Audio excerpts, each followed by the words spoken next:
जब बॉलीवुड में कोई फिल्म फ्लॉप हो जाए तो लोग आसानी से कहते हैं चलो अगली बना लेंगे। लेकिन क्या होगा अगर आपके पास अपनी फिल्म बनाने के पैसे ना हो? शायद आप फिल्म के लिए किसी से लोन लेंगे, सोचेंगे फिल्म चलेगी, पैसा वापस हो जाएगा। लेकिन अगर वो फिल्म बुरी तरह फ्लॉप हो जाए और करोड़ों का लोन आपके गले पड़ जाए तो ये किसी मूवी का सीन नहीं बल्कि हम सबको हंसाने वाले कॉमेडियन राजपाल यादव की कहानी है।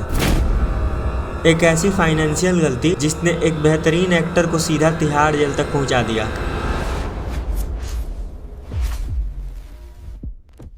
कहानी शुरू होती है साल 2010 में, जब राजपाल यादव ने एक्टिंग के साथ साथ डायरेक्शन में भी किस्मत आजमाने का फैसला किया। उन्होंने डायरेक्टर के तौर पे अपनी पहली फिल्म अता पता लापता बनाने का फैसला किया। ये कोई छोटा प्रोजेक्ट नहीं था। फिल्म में 175 से ज्यादा कलाकार शामिल थे। स्केल बड़ा था, एम्बिशन बड़ा था और इसका एस्टिमेटेड बजट लगभग 8 से 10 करोड़ रुपए था। अब फिल्म बनाने के लिए राजपाल यादव को पैसा चाहिए था, जिसके लिए राजपाल यादव ने दिल्ली के एक बिजनेसमैन माधव गोपाल अग्रवाल से 5 करोड़ रुपए का लोन लिया। शुरुआत में बिजनेसमैन माधव अग्रवाल लोन देने से हिचकिचा रहे थे, लेकिन राजपाल की पत्नी राधा यादव के इमोशनल मैसेजेस और राजपाल यादव की पर्सनल गारंटी पर उन्होंने ये 5 करोड़ रुपए दे दिए। बिजनेसमैन का कहना था कि ये लोन फिल्म की सक्सेस या फेलियर से इंडिपेंडेंट था। चाहे फिल्म चले या ना चले, पैसा वापस करना ही होगा। अब राजपाल यादव के पास पैसा आ चुका था, प्रोजेक्ट शुरू हो चुका था। उस वक्त उनका प्लान बिल्कुल सीधा था। फिल्म रिलीज होगी, कलेक्शन आएगा और लोन आराम से क्लियर हो जाएगा। उन्हें लग रहा था कि उनका एक्सपीरियंस बड़ा स्टार का फिल्म को संभाल लेगा। उन्होंने शायद सोचा भी नहीं होगा कि यही प्रोजेक्ट उनकी जिंदगी की सबसे बड़ी फाइनेंशियल रिस्क बन जाएगी। फिल्म बनाने में लगातार डिले होती गई। जो बजट शुरू में लगभग 9 करोड़ था, वो लंबी शूटिंग और डिलेज की वजह से बढ़कर 20 करोड़ रुपए तक पहुंच गया। और फिर आया फिल्म के रिलीज होने का दिन, 2 नवंबर 2012, जब अता पता लापता आखिरकार रिलीज हुई। बॉक्स ऑफिस पर यह फिल्म एक महा फ्लॉप साबित हुई। 20 करोड़ की लागत से बनी इस फिल्म ने पूरे देश में सिर्फ 38 लाख रुपए कमाई की। फिल्म बुरी तरह पिटी और उसके साथ ही राजपाल यादव की फाइनेंशियल कंडीशन भी। उनका प्लान सारा धारा का धारा रह गया। इसी बीच एक नई खबर आई। सोशल मीडिया और रेडिट की चर्चाओं की माने तो बिजनेसमैन माधव अग्रवाल ने राजपाल यादव को 5 करोड़ का लोन इस उम्मीद में दिया था कि राजपाल यादव इस फिल्म में उनके पोते को बतौर हीरो लॉन्च करेंगे। लेकिन राजपाल यादव ने ऐसा नहीं किया और खुद ही लीड रोल प्ले कर लिया। कहा जाता है कि इसी बात से नाराज होकर अग्रवाल ने इस इन्वेस्टमेंट को कानूनी तौर पर एक स्ट्रिक्ट कमर्शियल लोन साबित कर दिया ताकि वो अपना बदला ले सके। अब सच क्या है ये वही जाने। लेकिन इस फिल्म के फ्लॉप होने के बाद बिजनेसमैन माधव अग्रवाल राजपाल यादव से अपने 5 करोड़ रुपए मांगने लगे।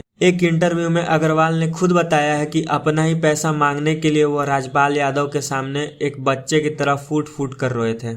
उन्होंने राजपाल यादव के आगे हाथ भी जोड़े। इस रोने धोने और लगातार प्रेशर के बाद आखिरकार राजपाल यादव ने लोन चुकाने के लिए माधव अग्रवाल को कुछ चेक्स दिए। माधव अग्रवाल ये चेक्स लेके बैंक पहुंचे तो बैंक ने उन पर एक छोटा सा स्टैंप लगा दिया, इनसफिशिएंट फंड। मतलब अकाउंट में उतने पैसे थे ही नहीं। वो चेक्स बाउंस हो गए। यहीं से मामला और सीरियस हो गया। अब ये सिर्फ पैसों का झगड़ा नहीं रहा। दोस्तों आपको बता दूं, भारत के कानून में चेक बाउंस होना सिर्फ फाइनेंशियल इशू नहीं होता। नेगोशिएबल इंस्ट्रूमेंट एक्ट 1881 के सेक्शन 138 के तहत अगर चेक बाउंस हो जाए और लीगल नोटिस के बाद भी पेमेंट क्लियर ना हो तो ये क्रिमिनल ऑफेंस माना जाता है। माधव अग्रवाल ने कानून का सहारा लिया और राजपाल यादव को लीगल नोटिस भेजा। लेकिन राजपाल यादव की तरफ से कोई पेमेंट क्लियर नहीं हुई क्योंकि उनका कहना था कि उनके पास पैसे बचे ही नहीं है। केस कोर्ट में गया, तारीख पर तारीख पड़ती रही और इस दौरान कोर्ट के बाहर एक और खतरनाक चीज लगातार बढ़ती जा रही थी, ब्याज। जो लोन शुरू में 5 करोड़ का था वो सालों के ब्याज और पेनल्टी जुड़ने के बाद बढ़कर लगभग 9 से 10 करोड़ रुपए का पहाड़ बन चुका था। लगभग 14 साल इस लंबी कानूनी लड़ाई के बाद आखिरकार फरवरी 2026 में दिल्ली हाई कोर्ट ने राजपाल यादव को साफ साफ कह दिया कि अब और वक्त नहीं मिल सकता और उन्हें तिहाड़ जेल में सरेंडर करने का आदेश सुना दिया गया। वो रोते हुए जज के सामने हाथ जोड़े और बोले,